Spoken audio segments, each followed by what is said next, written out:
भगवान ओमकारेश्वर एवं मल्लेश्वर की शरण में नर्मदा नदी के तट पर चल रही कथा के तीसरे दिन उत्तानपाद के पुत्र महाराज ध्रुव की कथा एवं भरत चरित्र भूगोल खगोल की कथा का वर्णन सुनाते हुए अजामिल की कथा का वर्णन किया गया।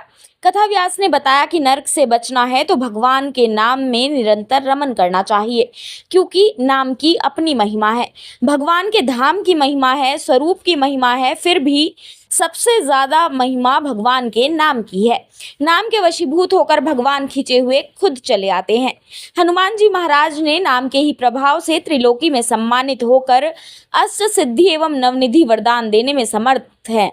जो भी प्राणी इस कली काल में भगवान के नाम का जप करता है, उसे संपूर्ण सुख शांति समृद्धि मिलते हुए लोक और परलोक सुधर जाता है। भागवत कथा का आयोजन प्रदीप गुप्ता द्वारा कराया गया, जिसमें कथा व्यास पंडित सीताराम त्रिपाठी और आचार्य के रूप में पंकज शुक्ला एवं अनिल त्रिपाठी मौजूद रहे। भागवत कथा में सैकड़ों की संख्या में श्रद्धालुगण मौजूद रहे। आज इतनी लंबी तारीख बच गई कि भगवान की बड़ी कृपा सज्जन और कहने का भाव यही है कि भगवान से जब भजन करना हो तो पूरे मन से करना चाहिए, भगवान से जब लड़ाई करना हो तो पूरे मन से करना चाहिए। अगर बीच में कोर कसर रहेगी तो इधर के रहे न उधर के रहे। एक बाबू जी को पटरी पर जाना था और बोले कौन सी जाएगी, बोले कोई भरोसा नहीं। तो दोनों नाव में पैर रख के खड़े हो गए। बोले जो जाएगी सो जाएगी, जिसमें जल्दी जाएगी बैलेंस इधर अपने मन हो जाएगा।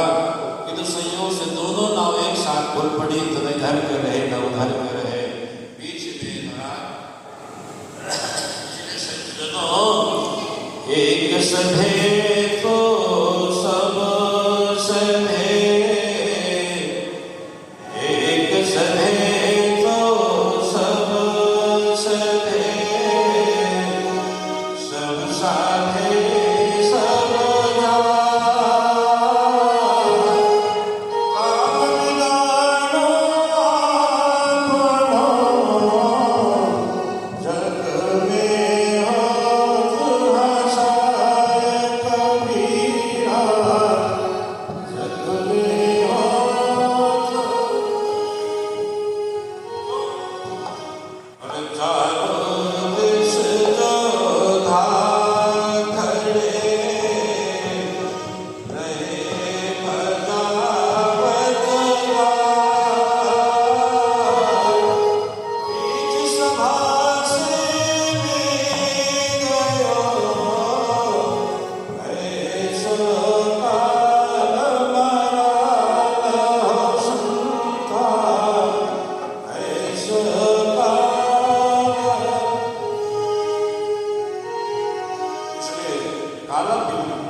काल बड़ा बलवान होता है। इसलिए सज्जनों भगवान से क्या प्रार्थना करना है, बोले साईं इतना दीजिए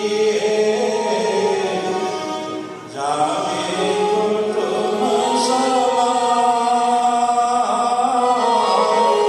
मैं भी भूखा ना रहूं, साथ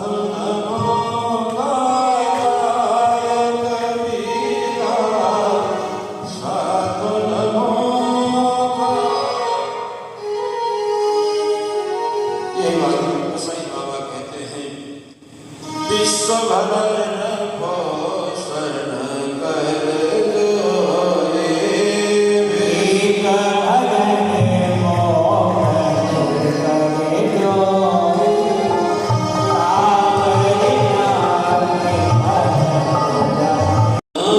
निरंतर इसका पाठ करते रहना चाहिए। बोले कोई कथा सुनाने वाला ना मिले तो कोई बात नहीं, अपने घर में ठाकुर जी के सामने ही मंदिर में बैठ करके भागवत जी को, रामायण जी को, गीता जी को, जो भी भक्तमान जी को लेकर के उनको भगवान को सुनाना तो बात बनती रहेगी। अर्थात सत्संग जरूर करना चाहिए, बिना सत्संग के एक दिन भी नहीं रहना चाहिए।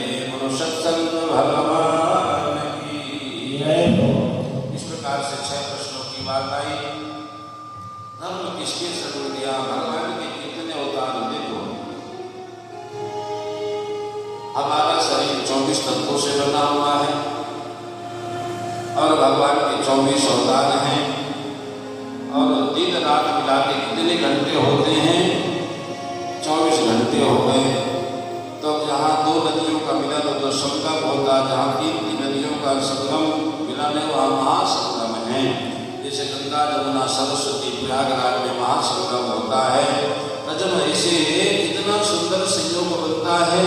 भगवान के 24 अवतार, हमारे 24 घंटे।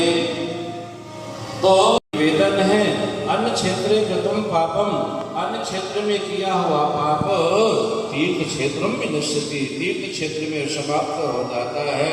किंतु तीर्थ क्षेत्र में जो किया हुआ पाप होता है वो वज्र लेपो भविष्यति, वज्र के समान हो जाता है, उसका फिर कोई उद्धार नहीं है। इसलिए तीर्थ में बड़े सावधानी से रहना चाहिए। हमने कल निवेदन किया था कि भैया सेवा जरूर करना चाहिए। हम जब गुरुकुल में वृंदावन में पढ़ा करते थे और जिस दिन भंडारा हुआ करता था तो महाराज जी ने हमारे श्री 1008 श्री प्रभुद ब्रह्मचारी जी महाराज ने 2000 ईंट इधर रखा था। भंडारा के दिन 4 बजे 2000 ईंट उठा के इधर रखना पड़ता था। फिर कभी भंडारा होता तो इधर से इधर रखना पड़ता। लोगों ने पूछा ऐसा क्यों? बोले भंडारा खाया इसलिए सेवा तो करनी ही पड़ेगा।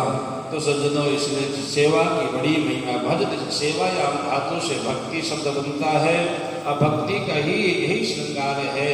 ये सदा सर्वदा भक्ति का श्रृंगार करते रहे। क्या है श्रृंगार? बोले भक्ति का मनन करते रहे, चिंतन करते रहे, आत्मा अनुसंधान करते रहे, यही भक्ति का श्रृंगार है। इस प्रकार से आत्मदेव नामक ब्राह्मण, आत्मा कौन है? आत्मदेव बोले ऐसे आत्मा का ही नाम आत्मदेव है। इसकी जो बुद्धि है इसी की पत्नी का नाम धुंधली है। जब आत्मा का विवाह धुंधली रूपी पत्नी के साथ विवाह हो जाता है तो कपट रूपी